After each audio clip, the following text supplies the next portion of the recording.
por todo o nada. Su misión era la conquista de México, el enorme imperio de los aztecas.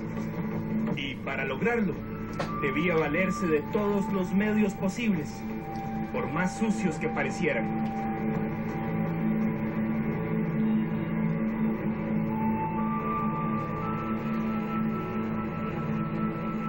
Recordemos que Hernán Cortés llegó a México con 400 hombres nada más y necesitaba una buena fuerza de tarea para lograr conquistar Tenochtitlán en sus planes.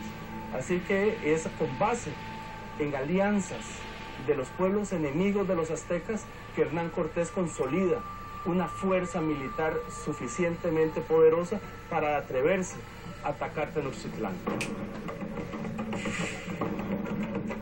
Sus capitanes, los españoles Jorge y Pedro de Alvarado, también estaban dispuestos a todo con tal de lograr el objetivo.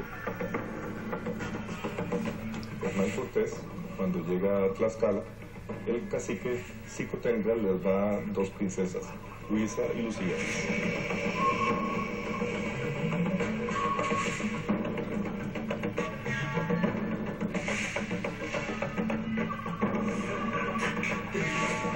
A Luisa la casa con Pedro y a Lucía con Jorge, o por lo menos hacen una ceremonia de aparente matrimonio que no es real, ¿verdad? Porque no se hizo por la iglesia, que fue una forma de ganarse a los locales para que después los ayudaran en la guerra contra otros pueblos indígenas. Y de hecho entonces los tlaxcaltecas ayudaron a los españoles en el proceso de conquista del territorio mexicano, pero también del territorio guatemalteco.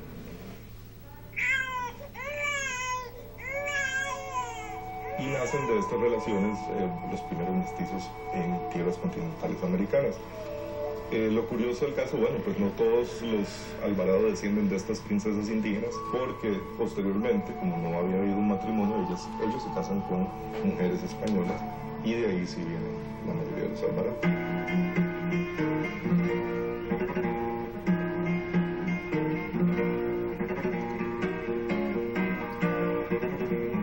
Gil de Alvarado y Benavides era bisnieto de Jorge. El recuerdo de las hazañas de aquellos conquistadores aún estaba fresco. Gil era hijo del gobernador de Honduras, y aunque tenía 10 hermanos, todos bien acomodados, consiguió que la corona española le otorgara un puesto decente. Eso sí, en la lejana provincia de Costa Rica. Tenemos el apellido Alvarado presente en prácticamente toda América Latina, ¿verdad? Es curioso porque muchos, en todo Centroamérica, por ejemplo, y México, tienen un origen compartido, y en varios países de Sudamérica también. Esto es porque muchos de los hombres Alvarado que llegaron en el periodo de conquista eran parientes. Algunos venían de Badajoz y otros venían de la zona del norte de España, las montañas de Burgos. Curiosamente, al final ambas ramas eran parientes. El lugar primigenio de ambas familias era La Secada, en el norte de España.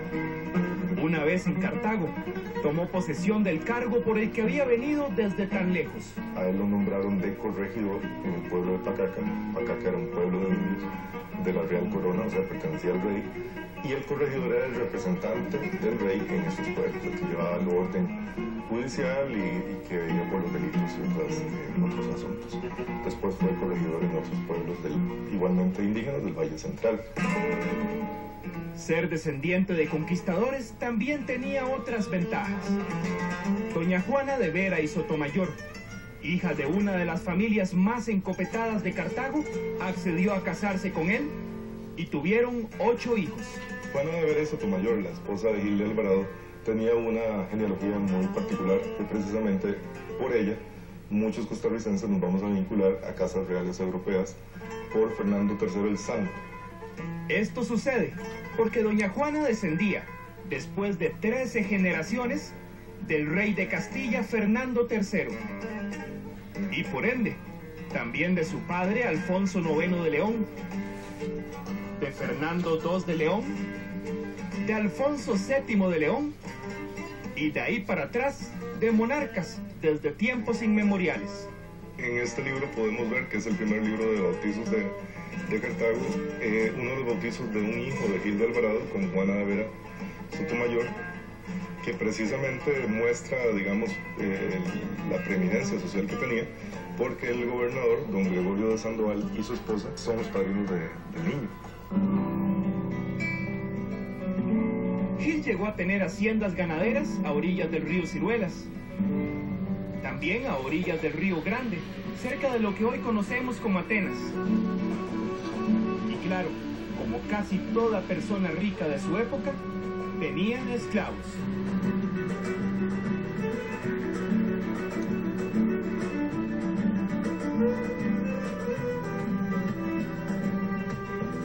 Es importante aclarar que no todos los Alvarado en la actualidad en Costa Rica van a descender de Gil de Alvarado, pero sí una buena cantidad de ellos. Esto ocurre porque también hay algunos que van a descender de mestizos, que a lo mejor también tienen su sangre, ¿verdad? Pero no lo hemos podido comprobar, y también afromestizos, es decir, gente que se mezcló con los esclavos, que igualmente podrían tener sangre de sus amos, pero no lo podemos confirmar en este momento. Actualmente, en Costa Rica hay 51.500 Alvarado de primer apellido y 52.000 de segundo apellido.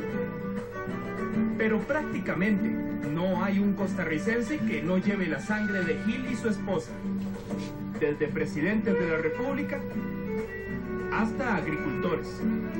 Como suele suceder con muchas familias, ¿verdad?, que son extendidas, en el momento que van creciendo, estos 8 hijos de que hablamos, a su vez podrían tener una cantidad similar de hijos, y por eso también es que hay gran cantidad de costarricenses que tienen en su árbol genealógico Alvarado, aunque hoy no necesariamente lleven el apellido, ¿verdad? Entonces, ¿qué pasa? Al crecer esa cantidad de descendientes, la fortuna que pudiera tener una familia se puede ir reduciendo al irla repartiendo, ¿verdad?